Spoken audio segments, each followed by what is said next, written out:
Hi, I'm Steve Clemons, and I have a question. So many politicians want to be the Republican Party's candidate for president next year, but do any stand a chance against Donald Trump? Let's get to the bottom line.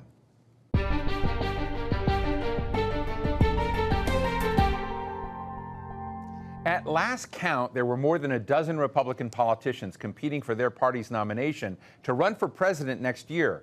Some will fall off the map this month, even before their first public debate on August 23rd. And others, like Florida Governor Ron DeSantis, have amassed a huge war chest and are expected to duke it out for months. One could end up going to prison. But can any one of them unseat the reigning king of the Republican Party, Donald Trump? Despite his mounting legal problems, he's still way ahead in fundraising and popularity. So does he really have any challengers? Today, we're talking with Julia Manchester, who covers national politics and political campaigns as a reporter for The Hill, and David Weigel, who covers politics for Semafor, where, in full disclosure, I also work. Thank you both for joining us. Let me just start. We're going to try to get as many of these candidates as we can, but I want to start for a moment with the Iowa Republicans' Lincoln dinner last week, where one of the candidates was booed on the stage. Let's hear this clip. Donald Trump is running to stay out of prison. And if we elect,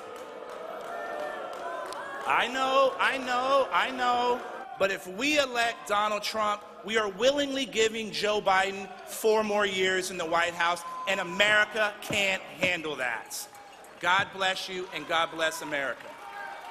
Of course, that is former Representative Will Hurd from Texas, running for president, and he is, out there making his case. Julia, I have to ask: is making a criticism of Donald Trump a death wish when you want to run for the GOP right now? Yeah, it seems like it at this point, considering Donald Trump is really running far and away with the nomination, according to the polls. And we have seen at other GOP gatherings. There was one, an evangelical Christian gathering held in Washington, D.C. a few months ago, where we saw that Chris Christie was booed for criticizing Donald Trump. So I think these events where you see primary voters... But Chris Christie is out there doing something. Chris Christie is out there saying the only way to beat Donald Trump is to run against Donald Trump. I mean, he did that. Actually, we had a Semafor event where he did that very boldly, and a lot of the other candidates were not doing it.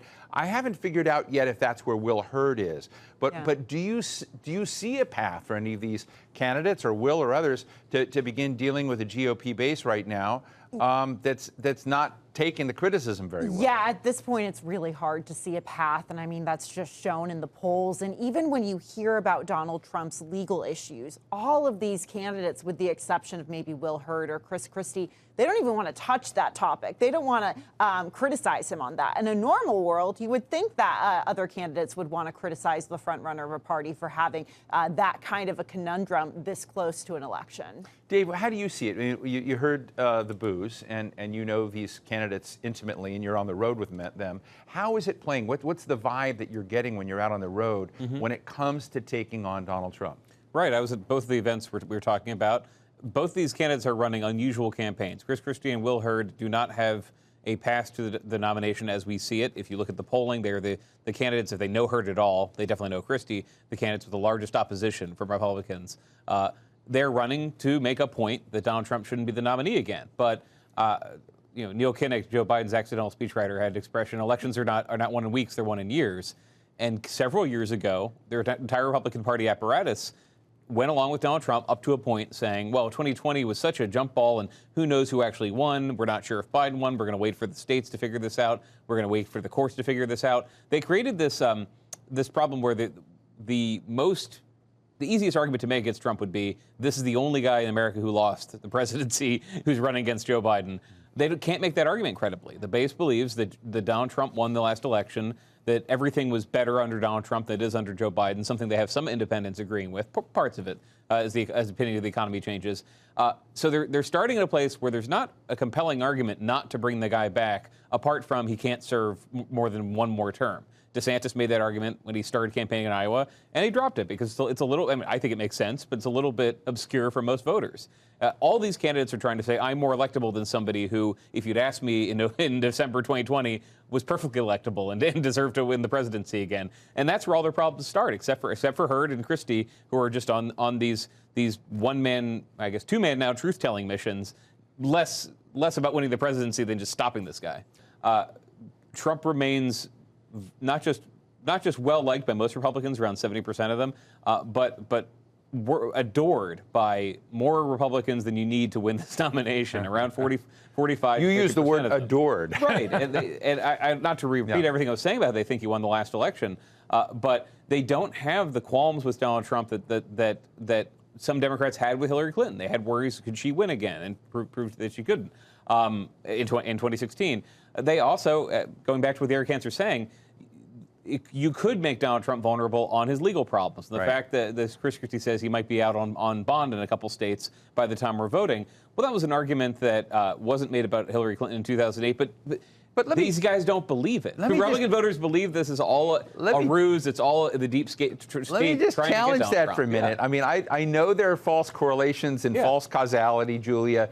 But if you actually go track it and you watch the indictments, Donald Trump's popularity has gone up with indictments. If I were running, I mean, the question is, should Mike Pence go get arrested for something? Right. Well, no, I don't think it would work for Mike Pence because Donald Trump is Donald Trump. I mean, he is very unique to this situation. He has this very unique grip on this primary electorate. And, you know, like Dave was saying, these voters genuinely believe that there is a bias in how Donald Trump has been treated by federal law enforcement in this country, how he was treated in the 2020 election and how those results were counted. And then on top of that, you have the situation with Hunter Biden happening in, parallel, sort of in parallel. Explain to our viewers that might not get the Hunter Biden quagmire that clearly. Right. A little bit, clarify a little bit about what's going on with Hunter Biden. So there's two parts to it. Number one, House Republicans have really been looking into Hunter Biden, particularly to his business dealings and how his father, or whether his father was involved with his business dealings. On the Hill this week, a former business associate of Hunter Biden testified and essentially said that Joe Biden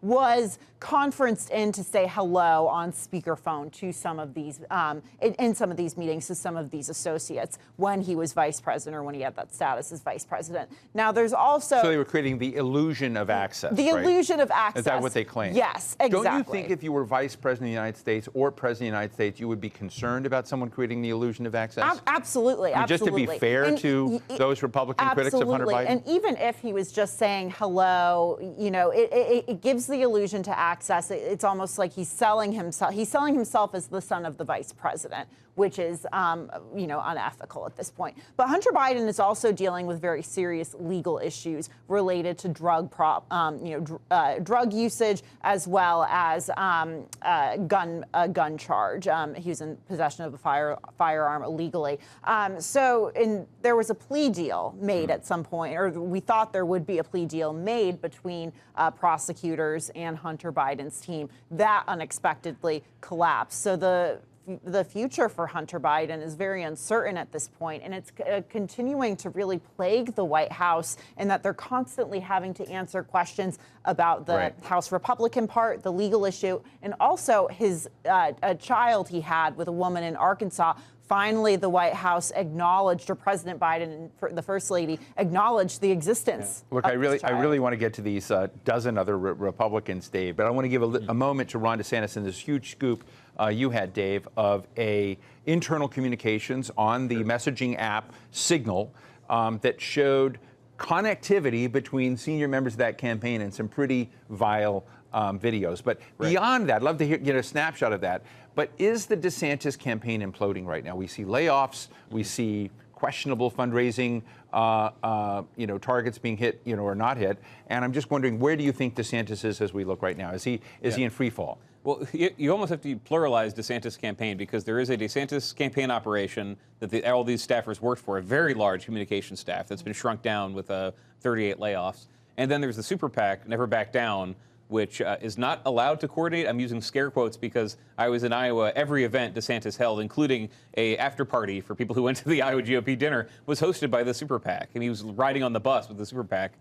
So they are clearly coordinating. Yeah, they're coordinating. The super PAC is violating. I just want to make they are violating the law in broad daylight and nighttime. Becoming a theme of this discussion, laws that aren't really enforced against certain people. But so there's a super PAC that has all the money it needs to run ads, to put them on a bus. Then there's the campaign operation, which is supposed to be messaging. And look, there's only one candidate who's giving speeches.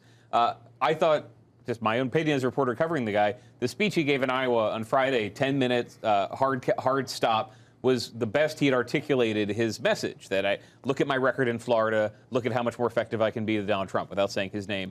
On the trail, he has been sort of rambling. He will get sidetracked. I think he's on day 10 of arguing with the vice president over Florida's education standards. And in the campaign, what they were trying to do is, with these messages, which you're referring to, folks inside the campaign were trying to make viral videos that had kind of the tenor of the internet. They looked like 4chan. They looked like the kind of things that Elon Musk would retweet. That had little cartoons of sad, depressed people becoming happy when they saw how epic and cool Ron DeSantis was, how he was making liberals cry, how he was making trans people angry. They were coordinating with these videos, and once there was a blowback, they kind of threw the staffer who they said was creating them under the bus. I should say, reporters, they told reporters quietly, they were agreeing, they didn't say it themselves. What we saw in these internal discussions is they really were trying to foam up from the runway and create real excitement for DeSantis by helping create some videos and then distributing them to anons, to anonymous Twitter accounts. So you'd log on to Twitter, it looked like Proud Elephant US just found this amazing thing that makes DeSantis look awesome. And in some cases, with DeSantis campaign creating it and saying, hey, you should check this out and retweet it for us. What did it do for the campaign? Basically nothing, apart from some negative stories. But they were trying to recreate some of this organic magic that Donald Trump had in 2016 when he was so fresh and interesting to a lot of Republican voters that they would just share images of him. They'd share his best insults. Look at him dunking on these people at the debate. They were trying to do that inorganically for DeSantis, and it wasn't really working.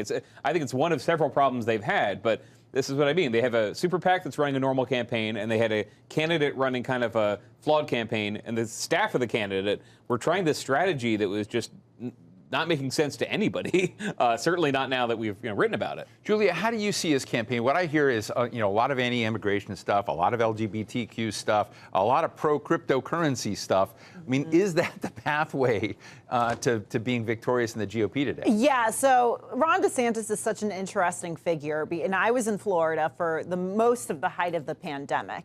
And that's when we saw his rise. And we also saw a bit of a switch flip with him. I don't want to say he was necessarily moderate before, but he wasn't a culture war warrior during his first 2 years as governor. That really switched with COVID. And he saw how successful his coronavirus pandemic policies were with Republicans in Florida, independents, and how other Republicans from across the country were sort of elevating him and making him the gold standard as to how to deal with the coronavirus. Since then, he very much was a blowout in the 2022 midterms. He easily won that, defeating a former Florida governor. When we saw Republicans who were very successful in Florida, in part thanks to him and his campaign apparatus.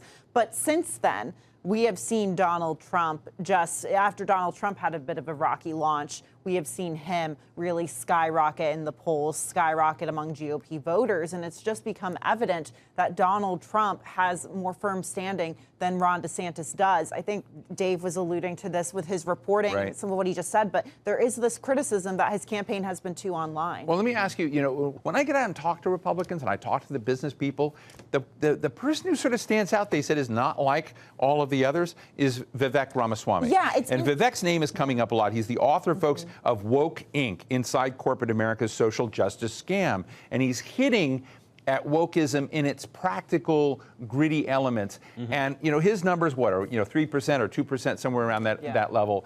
So he has not caught on fire yet. But I got to tell you, when I'm around donors, I'm up talking to the rich Republican crowd, they like this guy. Does he have any pathway? Yeah, they like Vivek and they like Tim Scott as well. They do like Tim Scott a lot. And it's almost like Tim Scott, however, is still very, very low in the polls, hasn't gained traction like Vivek, but donors like them. And it's almost like there's these two tiers in this race. It's Ron DeSantis trying to beat Donald Trump, but then it's the Viveks, the Tim Scotts, the Nikki Haley's trying to swipe and get up at Ron DeSantis. And I think that's really what you're starting to play out. You saw it really play out in a way last week when you saw Ron DeSantis and Tim Scott hitting back and forth over Florida's education policy. There was a line in that policy that suggested that enslaved people in the United States could have benefited Well, from slavery. That got a lot of pushback. But it raises this interesting question, Dave, and I read it. I don't know if it was yours. Somebody else was talking about the fantasy primary with Vivek and with Tim Scott, with Nikki Haley, and with Asa Hutchinson. There are all these other potential choices out there, and they're all saying that's baloney. There's no chance that any of them are going to come in. But I am interested in the messages, and to a certain degree, people that run for campaigns traditionally, now Donald Trump was not always generous in this way when he ran, are become part of the franchise later, much like Pete Buttigieg became part of the Biden franchise after stepping back. And I'm just wondering what you think about Vivek's messaging, some of these other candidates, and how they are lining up in this campaign so far. Oh, some of that's happening. And the one reason the field is so large, as you've been saying, is I think there are two calculations. One, Republicans who knew Ron DeSantis before he started running for president thought he lacked charisma, thought he would go the distance. They feel pretty good right now, but we've got 6 more months for Iowa. 5, actually, I should say. And the other is some calculation that maybe Trump will get into such legal trouble that he can't run. He's knocked out for some reason. Who will be there once we get to the convention? We'll walk and pick up the pieces. Vivek's not really in that category yet. He started running as an author, a very successful author. I mean, if you were going around covering Republican events, conservative events in 2021, you were seeing him. He would be a dinner speaker explaining how he came from the corporate world and he saw how wokeness, diversity, equity, inclusion were making corporations less effective. They were breaking down American society. He's just taken that and turned that into a presidential campaign and added some policy. So, Semafor was talking to him early on. He's taken positions on things that he wasn't even talking about at the beginning of the campaign. He's just kind of building this plane in the air as he goes. I guess something he got used to as a CEO. But that is a question about him. Does he have a path to the presidency? If you talk to Iowans, I find the same thing. They'll mention Trump as their favorite, or maybe some people don't love Trump. They'll get Vivek in the mix. And I heard this with Buttigieg the same point in 2019 talking to Democrats. I heard Buttigieg mentioned by every Democrat in Iowa who said, "Well, I love Warren, but I also like this guy as a backup." He's actually got himself into that position. He's not been very critical of Trump. He's actually taken enough positions that I think are, I wouldn't say anti-populist, but for example, he thinks we should renegotiate a version of TPP and get back into it. He's risen enough where I've started to see other campaigns quietly push things about Vivek Ramaswamy, saying, "Hey, this guy's no good. He sounds like an anti-globalist, but he's not really." He has gotten more traction than people who've been, governor. So they take him seriously. They take him seriously. So they're like they're trying to knock him down now. Yeah, and Scott has, who he mentioned, I've heard more of that from the donor level, from people who've met him, and he's charming. He holds a room in the way DeSantis can't, and he's picked up some ground with Iowans with a conservative message. But the focus really is just this guy seems more likable. He can appeal to more people. The missing factor, I don't want to get too repetitive, is that. All these candidates implicitly are saying, I can be more electable than Donald Trump. Ramaswamy's 37. He talks about winning a landslide, which Trump never won. They have not convinced Republicans that Trump can't win a landslide. They can envision Trump winning. They've got people like Mike Lindell, but for Mike Lindell running around saying he actually did win a landslide and it was rigged. But all of them say, I can offer a more popular version of what Trump was running on with some of the edges sanded off. There are some voters who say, oh, great, my cousin never voted for Trump because he found he was too obnoxious. But most Republican voters are not convinced. Julia, let me ask you in short form, so many different parts of the Republican Party as it is constructed now have flirted with white nationalism, have flirted with race as a defining feature of what they're going after. Can a person of color and Indian background like Nikki Haley or a black man like Tim Scott actually become a winner? Do you see a pathway where the party somehow grows in that direction to say we're not going to let race get in the way of our candidacy? It's a good question because I think there really is this hardcore far-right populist wing of the Republican Party, and that's going to be a roadblock. That being said, though, we have seen maybe some enthusiasm dampen among black men in particular with the Democratic Party. And we have seen Republicans, starting with the Republican National Committee, really start to zero in on some of these communities of color in states like California, the Asian American community, the black community, the Hispanic community. The Republican Party has made inroads with the Hispanic community, particularly in Florida with that Cuban American vote. So I think there is a chance, and I think they see someone as like a Tim Scott or a Nikki Haley or a Vivek Ramaswamy being more symbolic of what America looks like. but there is that really hardcore populist part of the party that feels so drawn to someone like Donald Trump, and there's a connect there. Dave, Doug Burgum, governor of North Dakota. I met him the other day here in Washington at the Four Seasons Hotel, a fancy place. He's a billionaire governor. To qualify to get on stage, apparently, he basically said, hey, donate $1 to me so you can get enough of the qualifying numbers of people, 40,000 people, and across 20 states, 200 among 20 states. You can get in all the details. But he'll send them a $20 gift card he's buying campaign contributions. I just don't know any other way you can define it. But Dave, you've watched more elections than I've ever seen. Have you ever seen anyone do anything like Doug Burgum? No. So the Democrats really innovated this idea of limiting who could go to the debates by saying you need some sort of donor threshold. They did this, actually. Irony is that Bernie Sanders is the inspiration for this. He always had a large donor base, but he got this in his negotiations. Because he had like more $3 donors than anybody in history, right? And there was gamification of this when Democrats tried it. There were candidates trying gimmicks in 2019 to make it. The outright, I'm going to give you 19 extra dollars, you give me one. That level had not been tried before. But same thing with the super PAC. The FEC in this country, not to get too in the weeds, but the election commission that says whether it's legal or not, it's evenly divided between the parties, and they just never adjudicate these things. So you can just try to flout the law, and then maybe 2 years later you'll get a fine. It's one of those, don't ask for permission, ask for forgiveness later deals. And so he's doing that. The mayor of Miami, who's running, also getting very little attention, doing something similar where he's offering like a chance to win a college scholarship. Yeah, that level of gimmickry is new to this race. And that does, to what you were saying, and highlight these candidates who want to be in the conversation. They might not have a path to the presidency, but they might be on the future team of future President Trump. Maybe Francis Suarez wasn't in the mix for HUD Secretary or Transportation Secretary, but maybe if he runs this race, drops out, endorses Donald Trump, maybe he's in the mix then. Not to be too cynical, but we're allowed to be cynical here. That seems to be what's happening with these campaigns, because you cover them and nobody's showing up, nobody's that interested in them yet, but they're getting mentioned. I mean, Burgum had been governor of this state for 2 terms, did a great job, huge economic growth, gets his first big magazine profiles by saying he's running for president. Does he want to be president? I'm sure he does, but this is the way you get in that conversation now. You have to game this process either figuratively by getting in or literally by offering people bribes to get into the debate. Well, let me just ask as we just wrap this up, give me your gut reaction. Who do you think the Republican primary nominee will be, at the end of the process? Dave? Trump. Nothing that normally causes gravity to drag a guy down is causing it to happen. So Trump until something crazy happens. And what I've just told you is probably what every Republican donor is going to tell you. Julia? Same. Yeah. Donald Trump, he's winning by a landslide. But with that, I want to thank political reporters Julia Manchester at The Hill and David Weigel at Semafor. A lot of scoops lately. Thank you so much for being with us today. Thank you. Thank you. So what's the bottom line?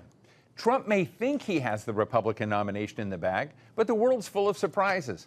No one predicted that a junior senator from Illinois, who was 35 points behind Hillary Clinton, would become the Democratic nominee and eventually the president. That was Barack Obama, and the year was 2008. For more than a year, the media called Clinton the presumed nominee and the inevitable winner. But frontrunners don't always remain frontrunners. The parties don't have to name their official candidate till next summer, and so much can happen between now and then. There are folks in the Republican Party who are watching and waiting to pounce and make their case on why they are the better choice to head the Republican ticket and challenge Joe Biden next year. Trump knows that, and that's why he's not taking anything for granted. And that's the bottom line.